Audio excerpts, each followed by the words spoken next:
The days after the first confrontation passed slowly, yet every moment felt charged with anticipation. Elias had become attuned to the heart of the Vare, and with Seraphira by his side, they maintained a careful watch over the courtyard and the crystalline structure at its center. The energy that pulsed from the heart was no longer foreign to him. He could sense its subtle rhythms, the way it flowed in patterns that mirrored life itself.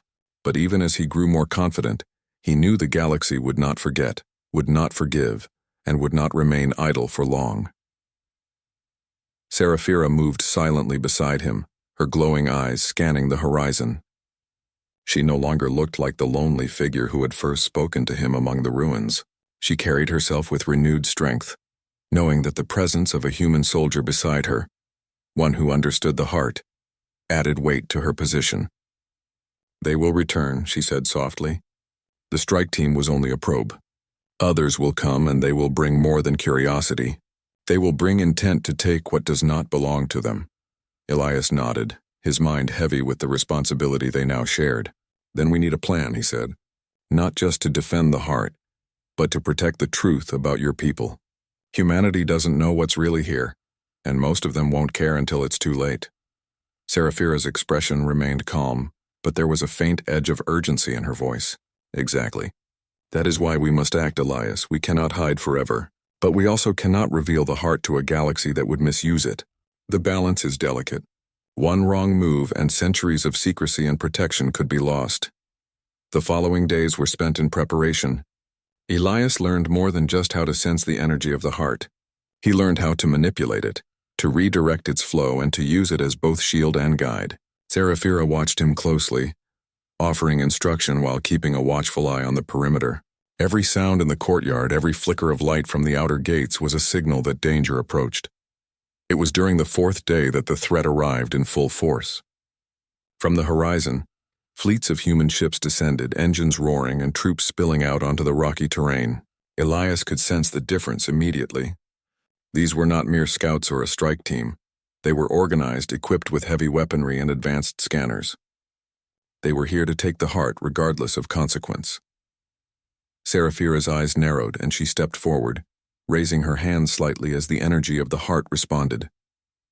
Elias joined her, focusing on the flow beneath his feet, feeling it like an extension of himself.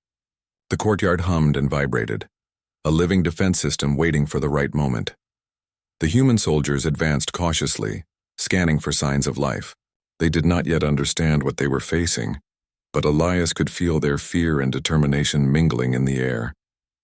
"Remember," Seraphira said quietly, "we do not destroy them. We guide them. We show them the consequences of trespassing without understanding." Elias took a deep breath and focused, feeling the currents pulse through his body, linking him to the heart. As the first soldiers stepped into the courtyard, a wave of energy radiated outward.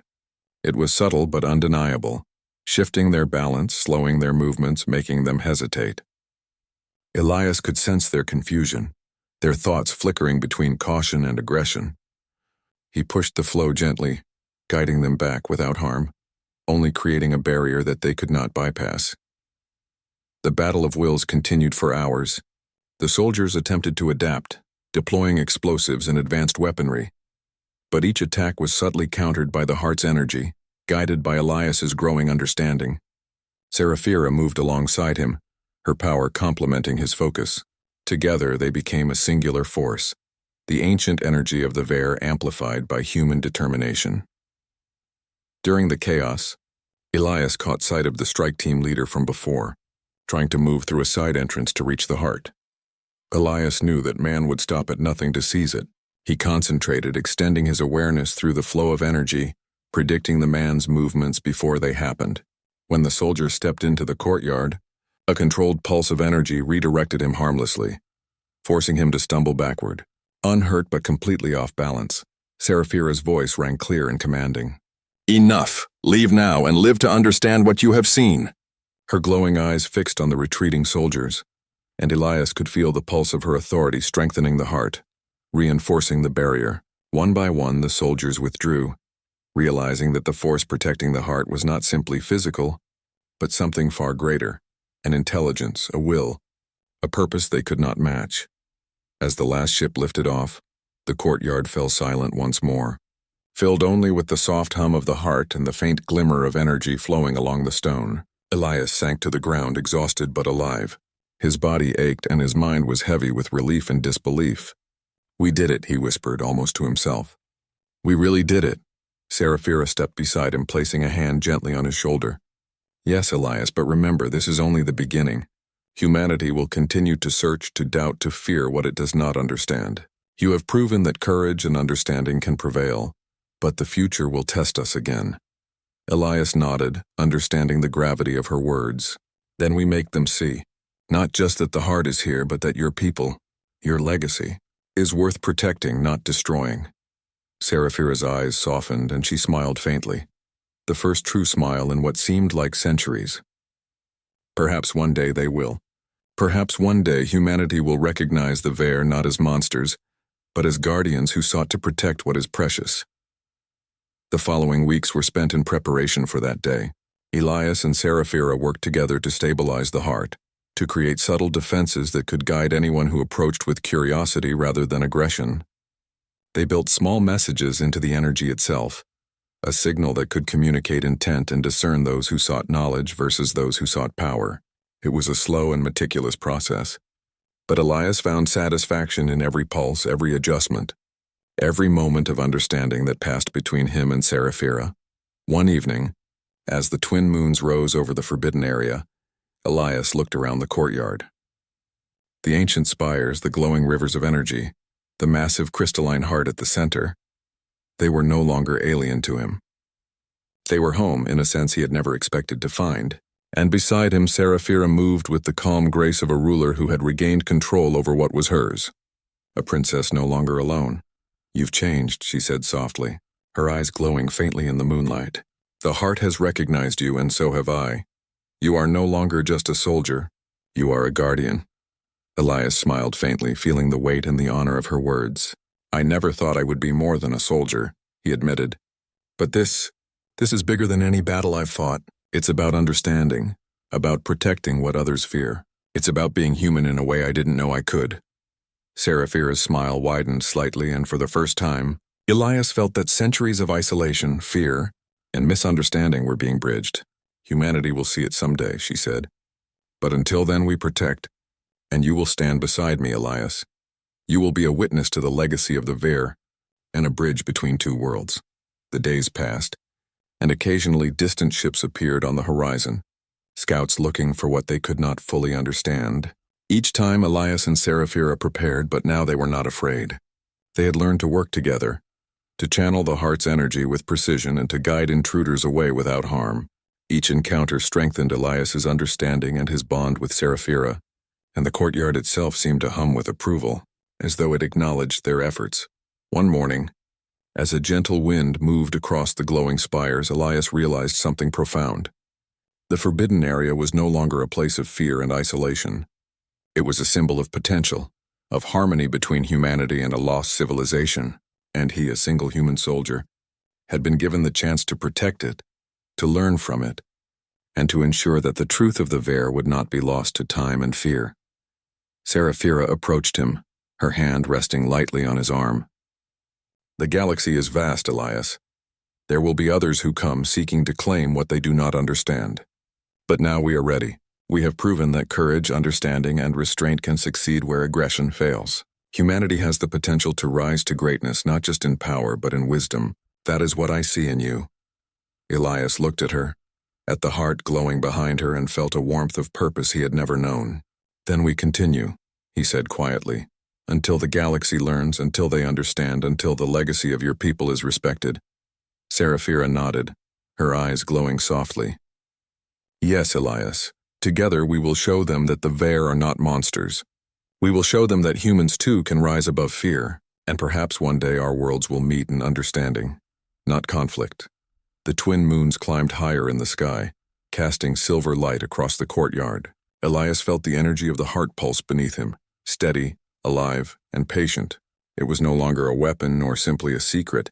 It was a responsibility, a promise, and a beacon of hope. He realized that the great alien city stretched across the horizon like a living jewel, Towers of crystal rose higher than mountains, glowing softly with inner light. Bridges floated between them, alive with moving shapes, and the streets below were full of beings from every corner of the galaxy. It was the day of the grand market, when ships from far-off worlds came to display their treasures, their beasts, and sometimes their captives. In the middle of this wonder stood a large circular arena, open to the sky. The air shimmered with heat as thousands of voices blended into a single roar. The slave auction was beginning. Across the wide stone platform, creatures of different races stood in cages, their eyes dull, their bodies bent. They had been trained to look obedient, broken, and silent. The crowd was restless, waiting to see the next offering. Elias was not like the others. His cage was small, iron bars pressed close, but he stood tall within it. His hands were bound, his clothes were torn, and his body carried scars from his capture. But his eyes burned. He was a human, and in this empire humans were rare. Most had been wiped out when colonies fell or when expeditions vanished. To the galaxy they were almost a myth, creatures of little strength or value. Yet every now and then one appeared, dragged from some forgotten world, and that alone was enough to make the rich and the powerful curious. When the guards pulled Elias from the cage, he did not stumble. He did not kneel. The iron collar around his neck hummed with energy, meant to force him down, but he resisted, standing upright, his head high as the crowd jeered and laughed. The auctioneer, a creature with a long snout and glimmering scales, raised its voice. "Behold, citizens of the Empire, a rarity among rarities, a human. Few remain, and fewer still survive long enough to stand here. This one is strong, defiant, unbroken. His kind are clever, dangerous, but with the right hand." A valuable servant, gasps echoed. Whispers filled the stands. Some laughed, thinking him weak. Others studied him as if he were a puzzle. Elias felt their eyes, but he looked at none of them.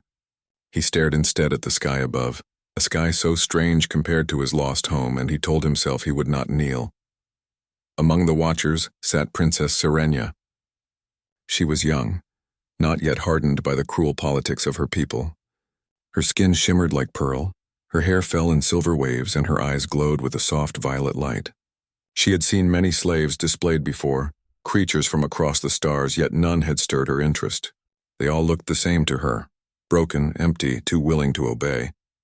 But when her gaze fell upon Elias, something shifted. He was different. There was no fear in his stance, no surrender in his eyes. Even chained, he looked more free than the others who stood without bonds. She leaned forward, her breath caught. "Mother," she whispered. Beside her sat the Empress Kaelira, a figure of power and majesty. Her robe shimmered with woven light. Her crown pulsed faintly with energy, and her expression was one of calm command. The Empress had seen centuries of such markets. Nothing surprised her anymore. She looked at her daughter with mild curiosity. "Mother," Serenia said again, louder this time, "I want that one." The Empress's gaze moved to the human on the platform. She studied him in silence. "That creature?" "Yes, buy this human for me, Mother," Serenia said. Her voice carried the eagerness of someone who rarely asked for anything. The Empress raised an eyebrow. "He is defiant. He will not serve easily. You will tire of him quickly." But Serenia shook her head. "He is different. The others look empty. This one does not. I want him." For a long moment, the Empress said nothing. Then slowly she lifted her hand. The auctioneer stopped, bowed deeply, and pointed toward the Empress's box. The crowd gasped again, for few dared to bid against the ruler herself. The auction ended before it had begun. The human was purchased. Guards dragged Elias from the platform. He did not struggle, though his eyes flicked upward, locking for the briefest moment with Serenia's. She felt her heart jolt, as though the look itself carried weight. Later, within the grand palace of the Empire, Elias was brought to Serenia's chambers. The halls were endless, lined with statues and glowing murals, and servants bowed low as the guards passed. Elias kept his head high, refusing to lower his gaze even when pushed. When he was finally thrown before Serenia, she dismissed the guards with a wave. They hesitated, then obeyed, leaving the chamber silent. For a moment she simply studied him. The human was taller than most of her attendants, his body lean but strong. His face carried the marks of hardship, yet it was his eyes that caught her most. There was no submission there, only fire. "You are mine now," she said softly, testing the words. Elias looked at her. His voice was rough but steady. "No one owns me." The boldness of the reply shocked her. Slaves never spoke like that. She felt a thrill of surprise and a flicker of unease. "You wear my mother's mark," she said, nodding at the collar. "That means you belong here." Elias straightened even with the collar tight against his neck. "A collar doesn't change what I am. You may cage me, you may chain me, but I will never belong to you." Serenya's lips parted in astonishment. No one had ever dared to speak so to her. She should have been angry, should have punished him, but instead she felt intrigued. "Why do you resist?" she asked. "The others obey. They find peace in obedience." "Why do you fight?" Elias's answer was simple. "Because I am human, and humans do not bow." Those words echoed in the chamber, and though Serenya did not fully understand them, she felt their weight. Something within her stirred, a curiosity stronger than before. That night, when Elias was taken to the quarters prepared for him, Serenya could not sleep. She thought of his eyes, his words, and the strange feeling they left behind. Her mother had warned her he would be troublesome, but trouble had never seemed so fascinating. In the days that followed, the palace whispered of the human slave who did not kneel. Servants gossiped, guards laughed, and nobles frowned, wondering why the princess kept such a dangerous creature close. The empress watched with silent amusement, waiting for the moment when her daughter's interest would fade. Elias was not treated like other slaves in the palace. Most of them lived with bowed heads, silent lips, and quick movements meant only to please. They had forgotten the idea of choice, and they lived like shadows passing through grand halls of crystal and light. But Elias did not move like a shadow. Even in chains, he carried himself upright, every step deliberate, as though daring the walls themselves to cage him. The servants noticed first. When Elias passed, they whispered. He did not lower his eyes before nobles. He did not rush when ordered. He stood straight, and when guards pushed him, he did not stumble. The collar around his neck glowed faintly, meant to crush his spirit, but it did not bend him. Word spread like fire in dry fields. The human would not bow. Princess Serenya found herself drawn to him again and again. At first she told herself it was only curiosity. He was strange, after all. Unlike the hundreds of slaves she had seen since childhood, they were silent. He was bold. They were broken.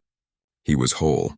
But the more she saw, the less she could convince herself it was only curiosity. Something deeper stirred in her whenever Elias stood before her, unafraid of punishment.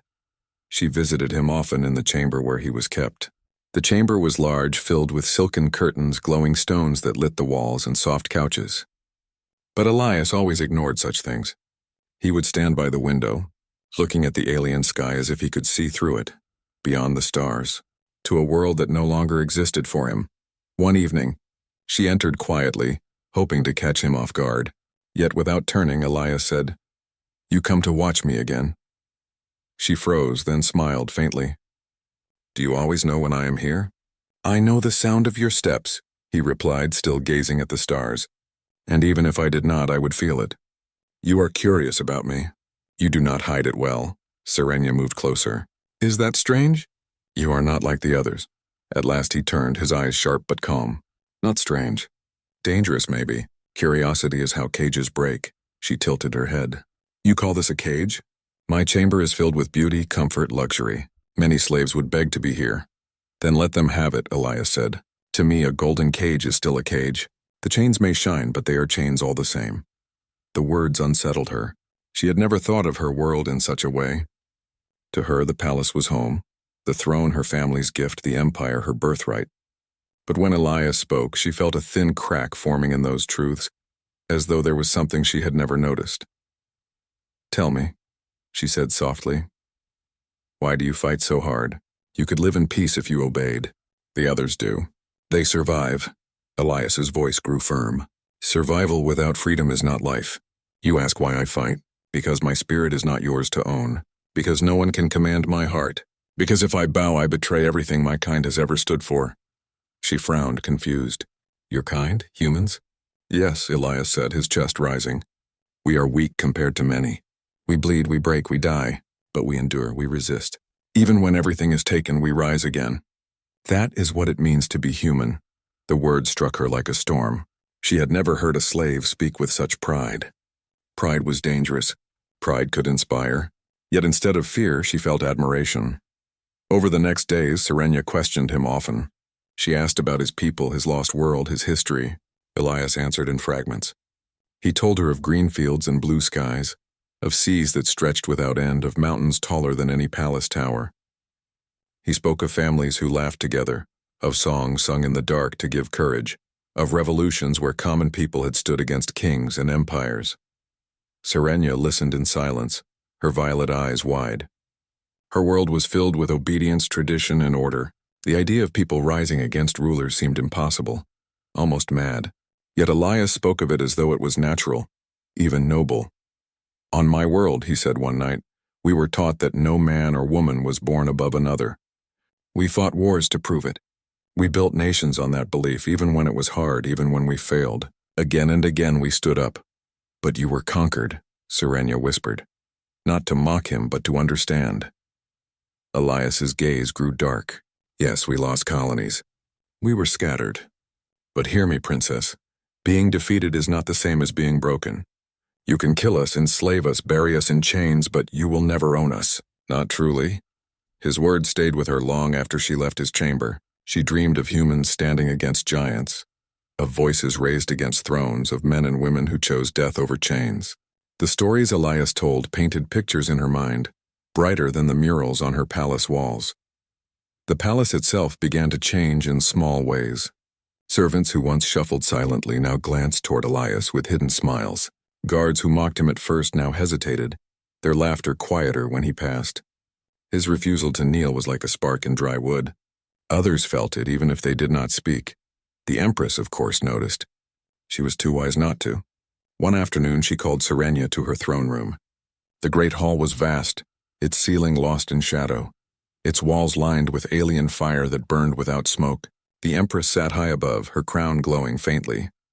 "My daughter," she said, her voice calm but edged with iron, "you spend too much time with your toy." Serenia bowed her head slightly. "He is not a toy, mother."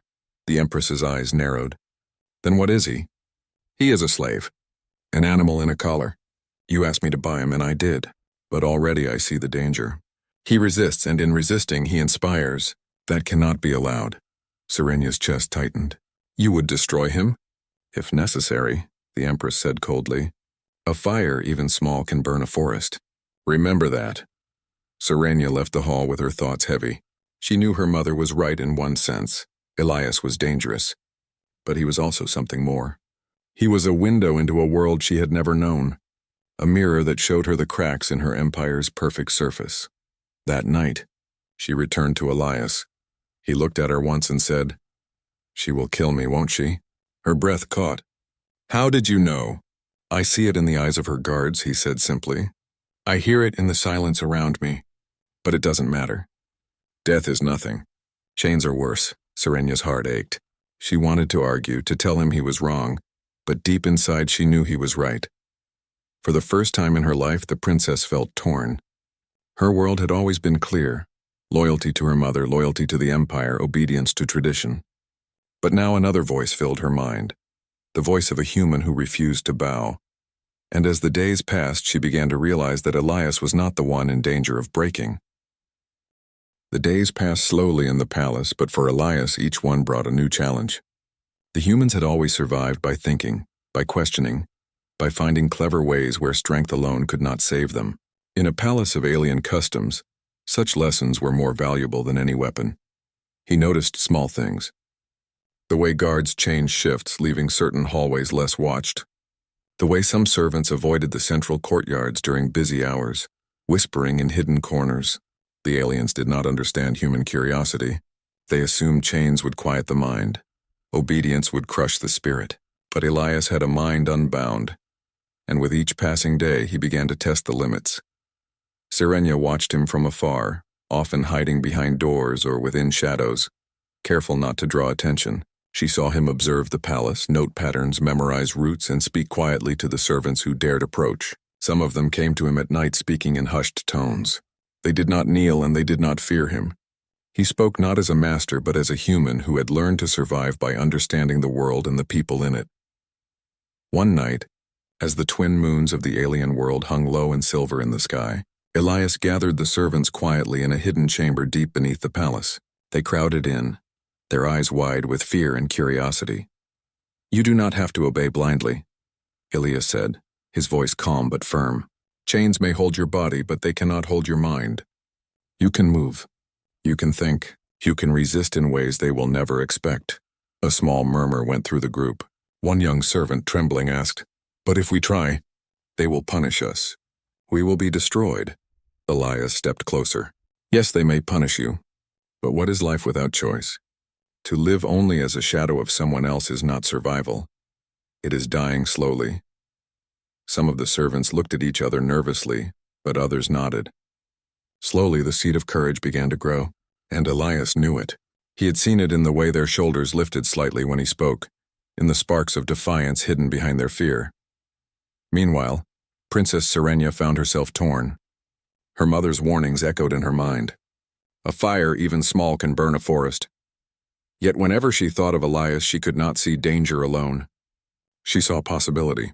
She saw someone who could show her things she had never imagined. She began visiting him more often, listening to his stories, learning about his world, asking questions she would never ask anyone else. One afternoon she asked, "Why do your people keep fighting even when the odds are against them?" Elias smiled faintly. "Because we have to. Even when everything seems lost, even when all hope is gone, humans rise again. That is what makes us strong. That is what makes us dangerous. And that is why I do not kneel here. This world may have more power, more weapons, more control, but it does not have spirit. It cannot break me because it cannot understand me." Serenia stared at him, amazed. "Spirit, is that what makes humans special?" "Among other things," Elias said. "We may die. We may be weak. But we survive in ways others cannot. We make each other stronger. We inspire each other to stand even when falling is easier. That is our power." She pondered this for a long time. In the palace, power was measured in armies, in control, in riches. But she began to see another kind of strength. A quiet kind, one that did not need weapons or laws to command respect. She began to admire Elias not just for his defiance, but for the spark he carried. A spark she had never seen in anyone else. Elias noticed her attention. "You do not have to obey your mother blindly either," he said one night. "You have your own mind. You can choose." Serenia looked down, unsure. "I do not know what choice means in this palace. Everything is measured, ordered. To defy my mother is unthinkable." "Then think," Elias said simply. "Even small thoughts can become actions. Even one step can begin a journey. You will learn to walk your own path, just as we humans have done for millennia." In the weeks that followed, the palace began to feel different. Not outwardly, not immediately visible, but subtly, small changes appeared. Servants began to speak softly to each other, exchanging glances that suggested understanding. Guards hesitated before acting harshly, unsure of what the human would do. Even some nobles whispered quietly about the human who refused to kneel. One day the empress summoned Serenia to her private chambers. The princess entered cautiously, bowing as required. The empress's eyes glimmered with cold amusement. "You continue to waste your attention on that human," she said. "Do you not understand he is dangerous? He is not yours. He does not belong to this world. You are playing with fire, child, and fire burns all who come close." Serenia met her mother's gaze without fear. "He is not dangerous. He is different. I have never met anyone like him. I have never felt anything like what he shows me. He is alive in ways our people have forgotten." The empress's lips tightened. Alive does not mean safe. You may admire him now, but soon his influence will grow. Already the servants watch him. Already the guards hesitate. A single spark can start a fire that cannot be controlled. You will bring chaos if you continue to encourage him. Serenia hesitated, then said, "Or perhaps he is showing me a world that has been hidden. Perhaps he is teaching me something I should have learned long ago." The empress rose, towering over her daughter. "Careful, Serenia. I have ruled this empire for decades. I know the ways of power. This human is a curiosity, nothing more. Do not mistake curiosity for wisdom. Do not mistake defiance for strength." Serenia left the chamber in silence. She knew her mother was right in one sense. Elias was dangerous not just to himself, but to the delicate order of the palace. Yet she could not stop thinking about him, about what he represented and about the spark he had lit within her. Later that night, she returned to his chambers. Elias was waiting, seated quietly by the window. The moons cast silver light across his face, highlighting the scars and marks of survival. He looked up and smiled faintly. "They are talking about me," he said. "The Empress and her court. They are not pleased." Serenia shook her head. "They do not understand you." "No," Elias said softly. "And they never will. That is why humans survive where others fail. We are misunderstood, underestimated, and overlooked. Yet we endure. And when the time comes, we rise." She moved closer. Do you really think you can change anything here?" Elias's gaze did not waver. "Not alone. But I am not alone. Already small steps have been taken. Already others are beginning to see the truth. Chains may bind us, but ideas cannot be caged. And ideas spread faster than any army." Serenia nodded slowly, understanding dawning. She realized that the palace, which had always seemed so strong, could be shaken by the courage of a single human. Not with violence necessarily, but with spirit, with determination, with the refusal to be broken. The days grew busier. Servants continued to gather quietly around Elias, learning from him in secret. Guards began to question orders, wondering if punishment was the answer. Even Serenia found herself sneaking out more often, speaking with Elias, listening to him, learning from him. One afternoon, Elias approached her in the gardens, where the silver-leafed trees swayed under artificial sunlight. "Do you see now?" he asked. "Even here, in a palace built on obedience, the smallest act of defiance can spread. Even the tiniest spark can become a flame." Serenia watched him, her heart racing. I see. I feel it. I cannot explain it, but I feel it too. I have never felt so alive." "That is the human spirit," Elias said. "It does not come from wealth or power. It comes from choice, from courage, from refusing to accept the world as it is when it could be better." She took a deep breath, feeling the weight of his words settle within her. The palace was no longer a place of certainty. It was full of possibilities, and she realized with both excitement and fear that she had begun to follow a path she could not turn back from. Elias looked at her for a long moment. "Be careful, princess. The path of freedom is not easy. It requires more than courage. It requires patience, cleverness, and sometimes sacrifice. But it is worth it, always worth it." Serenia nodded, silently vowing that she would learn all she could from him. Not just about humans, not just about resistance, but about herself and the world she had always thought she knew. The palace seemed quiet that night, but Elias and the princess both knew it was a calm before the storm. The seeds had been planted. The small spark of defiance had begun to spread, and soon it would ignite in ways neither the Empress nor the Empire could control. The palace seemed peaceful at first that morning. The corridors glimmered with crystal light, and the servants moved quietly, avoiding the sharp gaze of the guards. But beneath the surface, tension simmered like water about to boil. Elias had been teaching, guiding, and inspiring in secret for weeks. What began as small whispered conversations among the servants had grown into careful planning. Resistance was in the air, though no one dared speak it aloud to the higher ranks. Elias moved through the hidden corridors, noting the schedules of the guards, the placement of cameras, and the weak points in the palace's defenses. Each observation was precise, measured, and deliberate. He did not act recklessly. He understood that a single mistake could cost lives, and yet he felt a growing confidence in the quiet determination of the people around him. They had begun to trust him. They had begun to hope. Serenia followed him in the shadows, careful not to be seen. She had begun to realize that the empire she had always known, with its rigid hierarchy and strict obedience, was vulnerable. She had also begun to realize something else. Her fascination with Elias was no longer simple curiosity. She admired him for his courage, his cleverness, and the way he refused to bend. She admired the fire he carried, the human spirit that refused to be extinguished even in chains. The first spark of rebellion came during the midday procession, when a group of servants carrying trays of food was deliberately slowed. Guards noticed immediately, frowning and shouting orders. But the delay was small, barely noticeable to most of the nobles. Only those involved in Elias knew that it was a test. Elias stood at a corner watching intently. When a guard approached a young servant who had stumbled slightly, Elias stepped forward, his voice calm but commanding. "Let them pass. There is no need for violence here." The guard hesitated, unsure of what to do. He was trained to obey, to punish without question, but there was something in Elias's tone that made him pause. It was not fear. It was certainty. The human was unshakable, and for a brief moment the guard questioned his own orders. From that moment, small acts of defiance began to ripple through the palace. Servants spoke louder in hidden corners, exchanged messages through subtle signals, and shared information about the movements of the guards. Elias taught them how to communicate without drawing attention, how to hide their intentions, and how to prepare for the inevitable confrontation that would come. Serenia observed all of this quietly, absorbing everything. She was learning as much from the human as the servants were, and she began to understand the power of ideas.